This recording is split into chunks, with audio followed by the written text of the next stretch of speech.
Bienvenue dans votre rubrique Focus sur Radio Mayuri. Notre invitée est Sisley Loubet, danseuse professionnelle. Bonjour. Bonjour.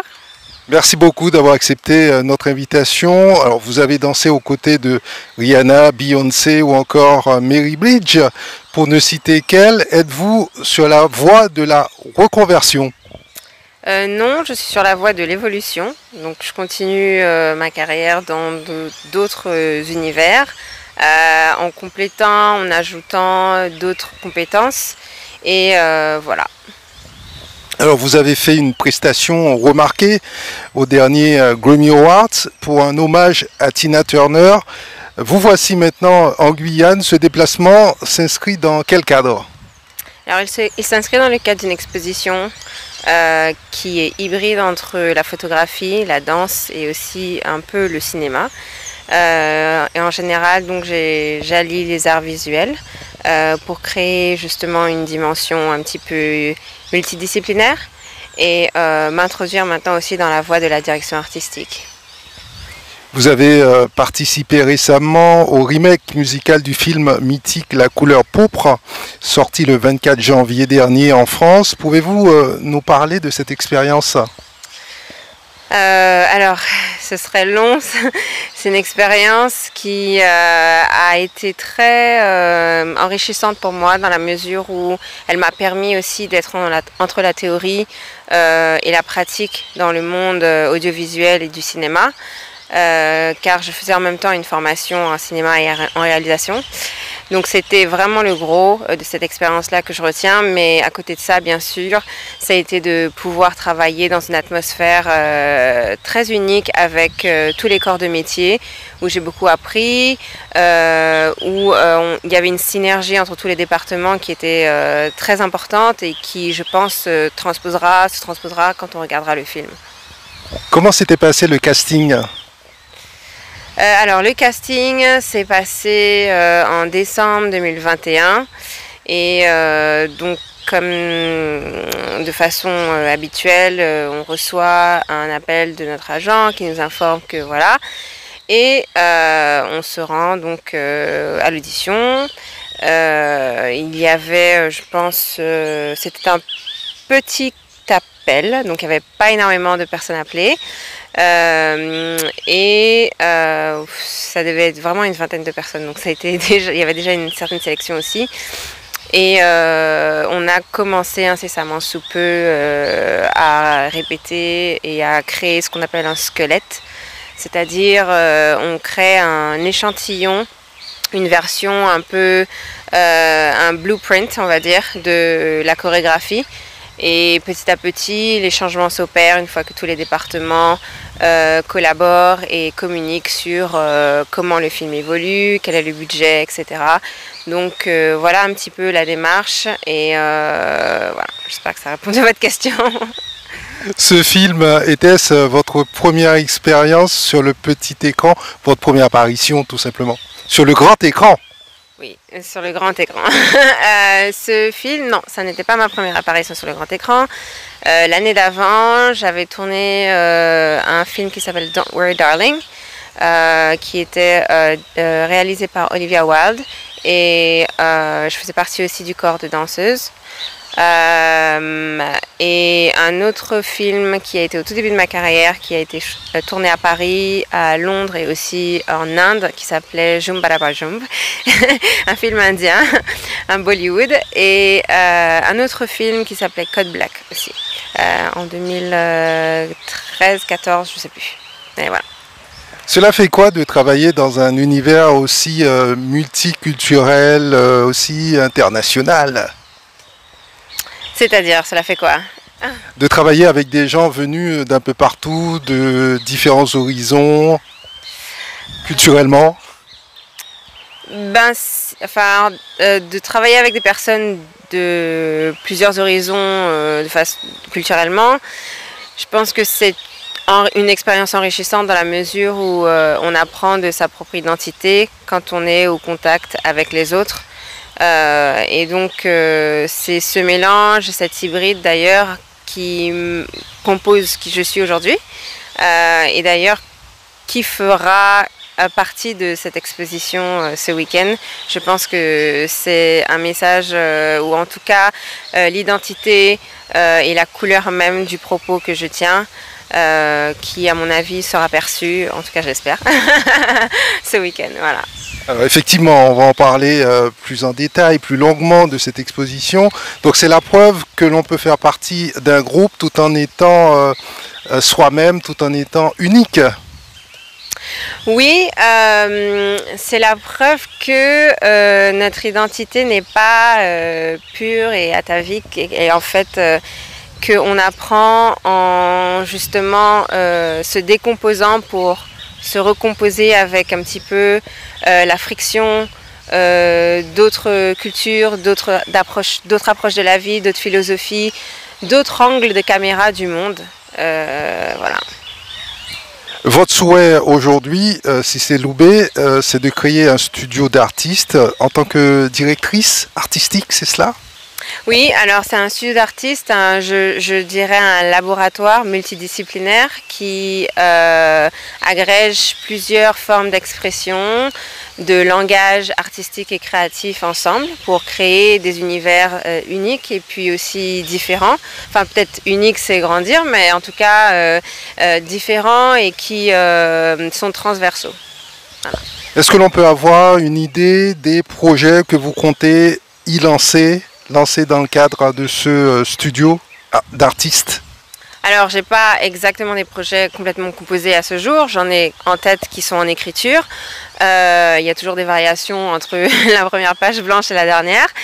Mais tout ce que je peux dire, c'est que je compte continuer, je compte écrire à la fois avec le médium de danse, de cinéma, de photographie, de musique, bien que je ne sois pas musicienne, mais j'ai pas mal évolué autour de la musique, et puis du design de façon générale, ayant touché un peu au design spatial et à l'architecture.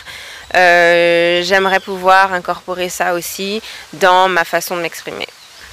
Vous touchez un peu à tout, vous êtes danseuse, comédienne, faites du cinéma, vous êtes également musicienne. Quel instrument jouez-vous? Je ne joue pas d'instrument, j'ai joué du piano quand j'étais petite, mais je n'ai pas continué. Alors ces années passées aux États-Unis, alors il faut aussi souligner pour nos auditeurs que ce studio d'artistes, vous comptez le tourner, l'orienter vers l'international, pas uniquement en Guyane.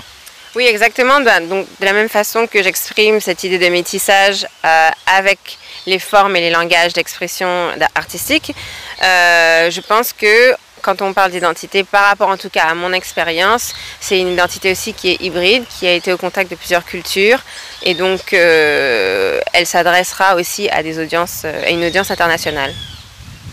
Et ces années passées aux États-Unis peuvent être pour vous une clé d'entrée vers ce carnet d'adresses de ces artistes à l'échelle internationale?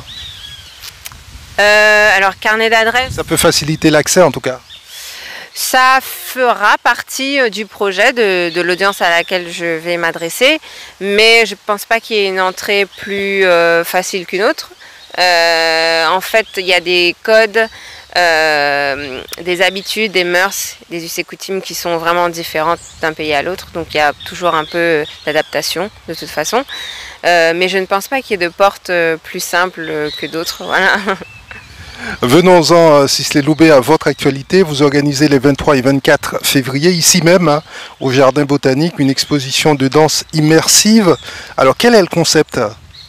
Alors, le concept, encore une fois, c'est le métissage un peu culturel et identitaire, et notamment que moi je perçois ici, et que j'exprime en utilisant et en faisant le pont entre la couleur et les formes et langages de la danse, des arts visuels, donc la photographie, et aussi du cinéma. Voilà. Et comme vous nous l'aviez dit en début d'entretien, c'est un mélange entre la photographie et la danse, des photos que vous-même vous avez prises? Oui, exactement. Donc, en concevant mon propos, j'ai commencé par la photographie. Ensuite, j'ai créé un petit court-métrage dans cette même idée. Et j'ai rajouté notamment, une fois arrivée ici en Guyane, la composante de la danse qui était déjà prévue quand j'ai écrit le projet, mais que je n'ai pu concevoir bien sûr qu'une fois sur place dans la partie de production de l'événement. Voilà. C'est une exposition temporaire, éphémère? Exactement, une exposition éphémère qui n'aura lieu que sur 2 jours malheureusement, mais ça a été nos moyens, et qui se constitue justement d'un corps guyanais dans tous les domaines, dans la composition musicale, dans les talents, les danseurs, dans la production, dans l'organisation. Donc voilà, je pense que c'est important de pouvoir continuer à influer et écrire des projets qui permettent aussi de booster la culture, en tout cas pour moi, redonner un petit peu en Guyane et de participer, de collaborer avec des personnes de chez moi, des talents de chez moi notamment. Et voilà. C'est un concept original dont vous vous êtes inspiré ailleurs, que vous avez souhaité développer chez nous, en Guyane? Non, je ne me suis pas inspirée d'un concept en tout cas existant. C'était vraiment parce que dans mon cursus universitaire, je faisais cette espèce de rotation entre être en classe et en étudiant en architecture, la photographie ou le cinéma, et à la fois signé en agence où je tournais pour des artistes, ou faisais des musiques vidéo, dansais pour des cérémonies d'awards. Donc j'ai été à un moment donné, pendant ces 5-6 dernières années, on va dire, au contact de 3 façons de m'exprimer, de 3 langages différents. Et en fait, ça s'est fait vraiment de façon organique, de proposer une fusion de ces langages-là et de faire quelque chose qui pourrait, en plus, avec le concept et l'idée de métissage culturel et identitaire, complètement trouver sa base et ses débuts ici. On vous connaît comme danseuse professionnelle, mais on ignore peut-être votre parcours en Guyane, votre cursus universitaire justement. Est-ce que vous pouvez nous en parler? Alors, mon cursus universitaire, après quelques années bien remplies en danse, j'ai voulu un petit peu m'ouvrir à autre chose et continuer à évoluer. Parce que aussi, d'une part, le monde de la danse est composé de beaucoup de métiers artistiques qui accompagnent une production, et ça m'a donné envie d'en savoir plus et de ne pas être complètement non éduquée lorsque je rentre dans une sphère, et savoir quels sont les corps de métier qui sont autour de moi, qu'est-ce que ça demande, quels sont leurs concepts ou leurs méthodes de production par exemple.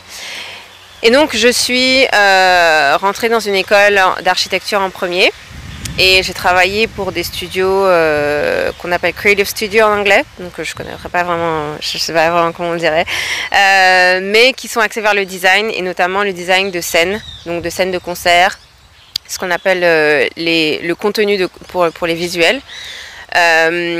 Et j'ai voulu ensuite m'orienter vers le cinéma, qui est assez proche de la photographie. Donc j'ai fait un cursus d'environ 3 ans en université et spécialisation en réalisation. Voilà.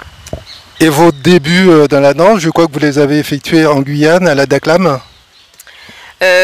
Oui, entre le conservatoire de l'NMD et la DACLAM. J'ai jonglé, mais j'ai eu une partie beaucoup plus constante avec la DACLAM pendant un certain temps, juste avant de partir en France d'abord pour poursuivre, et ensuite aux États-Unis. L'avant-dernière question, ce sont vos projets, hormis cette exposition pour la Guyane. Envisagez-vous de revenir vous installer définitivement en Guyane à court terme? Alors je pense que ce serait pas quelque chose qui générerait ou qui me permettrait d'être complète, dans la mesure où j'ai fait une grande partie de ma jeunesse et de mon enfance en Guyane, mais la plus grosse partie de ma vie de femme ailleurs. Et encore une fois, ce métissage, c'est bien de ça dont je parle, c'est vraiment le croisement de plusieurs cultures qui me composent. Donc j'aspire à pouvoir avoir un pied un peu partout. Et je pense que ces frictions, elles sont, on ne peut pas vraiment s'en passer aujourd'hui. On est au contact avec une certaine globalisation en général. Je pense que c'est important de ne pas forcément perdre ses traditions au contact d'une autre. Mais il est possible d'être un hybride, un caméléon. Donc pour moi, pour ma part, oui, effectivement, c'est d'avoir cette plaque tournante entre les États-Unis, l'Amérique du Nord, l'Amérique du Sud avec la Guyane et puis l'Europe. Et pourquoi pas aussi m'étendre à l'Afrique. Vous avez envie de continuer encore à voyager à travers le monde. Un mot à nos auditeurs et internautes pour leur donner envie de venir les 23 et 24 février ici au Jardin botanique voir votre exposition. Alors je pense que le monde des couleurs est un monde qui est connecté de façon très profonde au sens humain, qui sensibilise dès le plus jeune âge jusqu'au plus vieil âge, si on peut dire. C'est quelque chose qui a un impact émotionnel assez fort. Donc je pense que être immergé dans cette dimension ne sera que bénéfique, sauf si on est allergique aux couleurs. Mais je pense que ce sera quelque chose de très intéressant à voir et à découvrir. Il n'y a malheureusement pas assez de temps pour que l'installation reste plus longtemps. Mais bon, j'espère qu'elle plaira et qui plus est, nous pourrons faire une deuxième édition dans les années à venir. Concrètement, comment procéder pour venir sur place? À quelle heure ça commence? Ça dure combien de temps? Où est-ce qu'il faut s'adresser pour retirer ces invitations, ces places? Alors les places sont disponibles qu'en pré-vente. Donc en fait, il n'y a pas d'heure de clôture pour prendre les billets. Sur le flyer qui a été partagé sur mon Instagram, sur l'Instagram de Tambeyana et aussi sur beaucoup de pages, j'espère, il y a le site où on peut acheter les billets.